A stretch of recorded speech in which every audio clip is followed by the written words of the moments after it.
They're quite loud and chatty birds. They like to be noticed when they fly. My name is Nolubabalo Mchele, but I'm also known as Babsi. What's cool about the Cape Parrot is that they're only found in South Africa. It's green and gold, which are our national colors. It's a proudly South African bird. The Cape Parrots are listed as an endangered species in South Africa due to deforestation of their habitat. They are at risk of becoming extinct. The Cape Parrot project has a number of activities from research to implementation.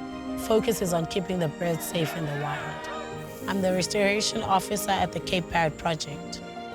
The trees that we plant in our restoration sites are bought at the community nurseries that the Cape Parrot project has established in Hawke's Bay.